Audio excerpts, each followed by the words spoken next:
누가복음 7장. 예수께서 말씀을 모두 마치시고 가버나움으로 가셨다.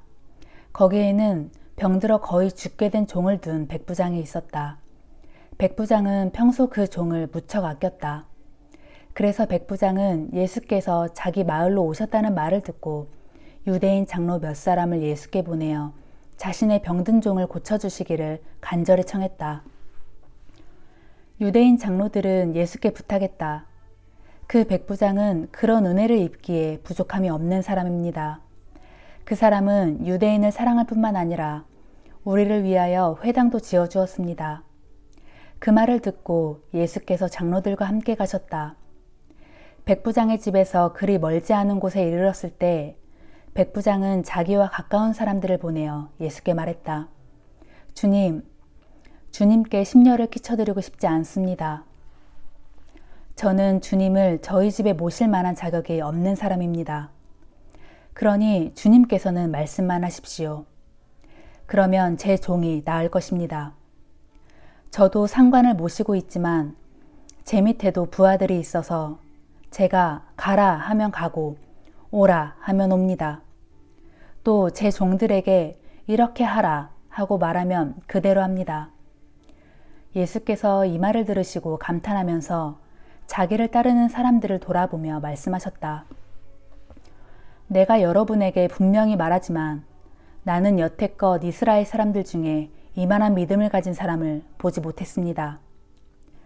그리하여 백부장이 보낸 사람들이 집에 돌아가 보니 그 종은 이미 말끔히 나아 있었다. 얼마 후 예수께서 나인이라는 동네로 가셨다. 제자들과 많은 군중들이 예수를 뒤따랐다. 성문 앞에 이르렀을 때 마침 상여를 맨 장례 행렬이 성읍 밖으로 나오고 있는 중이었다. 죽은 사람은 어떤 과부의 외아들이었다. 같은 동네 사람들이 과부의 뒤를 따라오고 있었다. 주님은 그 과부를 보시고 가엾게 여겨 울지 마세요 하고 위로하셨다. 그리고는 관 가까이로 걸어가서 관에 손을 대시자 상역군들이 걸음을 멈추었다. 예수께서 관을 보시며 말씀하셨다. 청년이여, 내가 너에게 말한다. 일어나라. 그러자 죽었던 자가 즉시 일어나 앉아서 말을 하기 시작했다.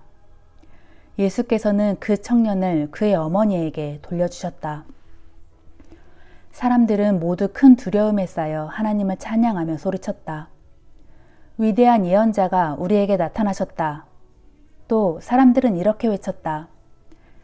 하나님께서 자기 백성을 돌보아 주셨다. 예수께서 이런 일을 하셨다는 소문이 온 유대와 그 주변 지역에 두루 퍼져나갔다. 세례 요한의 제자들이 이 소문을 듣고 세례 요한에게 알렸다. 그러자 세례 요한은 자기 제자 2사람을 예수께 보내어 이렇게 묻게 했다. 당신이 정말 오시기로 되어 있는 바로 그분입니까? 그렇지 않으면 우리가 아직도 그분을 더 기다려야 합니까? 세례 요한의 2 제자가 예수께 와서 물었다. 우리 선생님이 이렇게 여쭈어 보라고 하십니다. 당신이 정말 오시기로 되어 있는 그분이 맞습니까? 그렇지 않으면 우리가 아직도 그분을 더 기다려야 합니까? 세례 요한의 제자들이 왔을 때 예수께서는 마침 온갖 병자들을 고쳐주고 계셨다.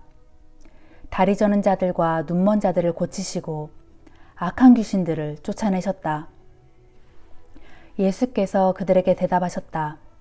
가서 세례 요한에게 오늘 당신들이 본 것과 들은 것을 그대로 모두 알려주시오.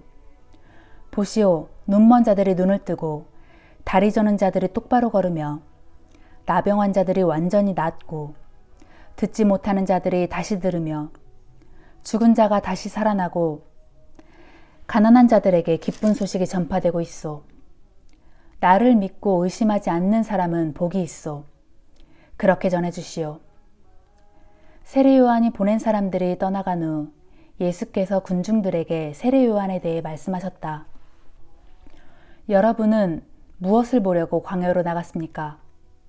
바람에 흔들리는 갈대같이 연약한 사람입니까? 그게 아니라면 화려한 옷을 입은 사람입니까? 모두 아닙니다.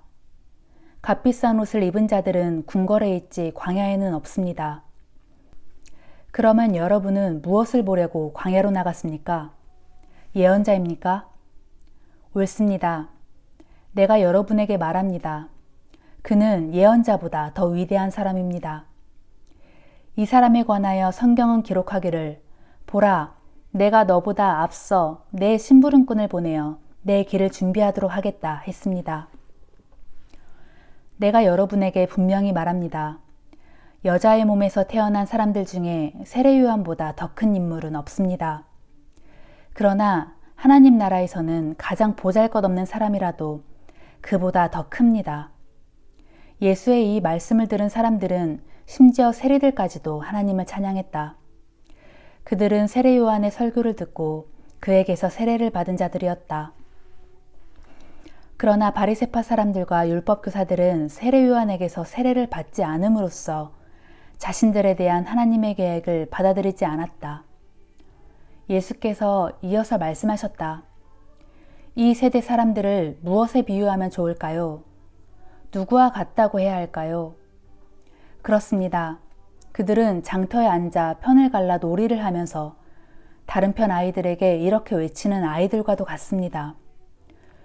우리가 피리를 부는데도 너희는 왜 춤을 추지 않느냐? 우리가 곡을 하는데도 왜 너희는 가슴을 치며 슬퍼하지 않느냐?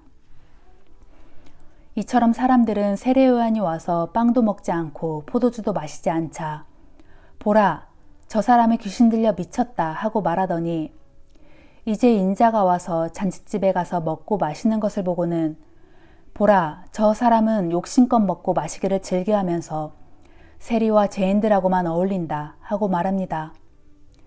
그러나 지혜는 그것을 받아들이는 사람들에 의해 결국 옳다는 것이 입증되는 법입니다. 바리새파 사람들 가운데 하나가 예수를 식사에 초대하자 예수께서 그의 집에 가셔서 식탁 앞에 기대어 앉으셨다. 그런데 그 마을에 죄 많은 삶을 살아온 한 여자가 있었는데 예수께서 거기에 계시다는 말을 듣고 향유를 담은 옥합을 가지고 들어왔다.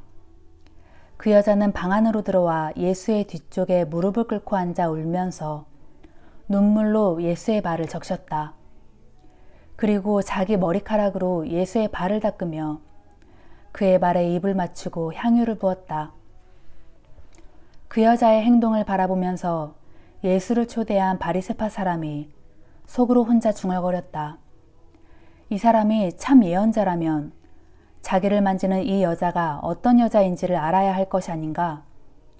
저 여자는 죄 많은 여자가 아니던가? 예수께서 그의 생각을 아시고 말씀하셨다. 시몬이여, 내가 당신에게 할 말이 있소. 시몬이 대답했다. 선생님, 말씀하십시오. 예수께서 그에게 말씀하셨다. 돈놀이하는 사람에게 빚진 사람 둘이 있었소. 한 사람은 500데나리온을 빚졌고 다른 한 사람은 50데나리온을 빚졌소. 두 사람 다 빚을 갚을 수 없게 되자 돈놀이하는 사람은 그들의 빚을 다 탕감해 주었소. 그런 일이 있게 되면 누가 더 그 사람을 사랑하겠소? 시몬이 대답했다. 제 생각에는 더 많은 빚을 탕감받은 사람입니다. 예수께서 말씀하셨다. 당신 생각이 옳소. 그런 뒤 예수께서 그 여자를 돌아보시며 시몬에게 말씀하셨다. 여기 이 여자를 보시오. 내가 당신의 집에 들어왔을 때 당신은 내 발을 씻을 물도 나에게 주지 않았소. 하지만 이 여자는 눈물로 내 발을 적시고 자기 머리카락으로 내 발을 닦아주었소. 당신은 내 얼굴에도 입을 맞추지 않았지만 이 여자는 들어오면서부터 거듭해서 내 발에 입을 맞추었소. 또 당신은 내 머리에 기름을 발라주지 않았지만 이 여자는 값진 향유를 내 발에 부어주었소. 그러므로 내가 당신에게 말하겠소.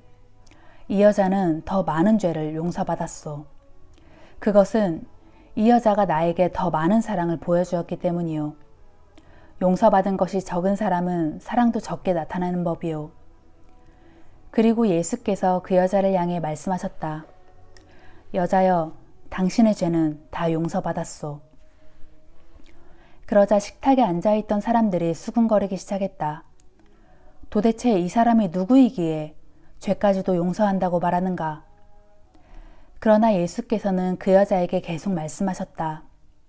여자여, 당신의 믿음이 당신을 구원하였소. 이제 평안히 돌아가시오. 아멘.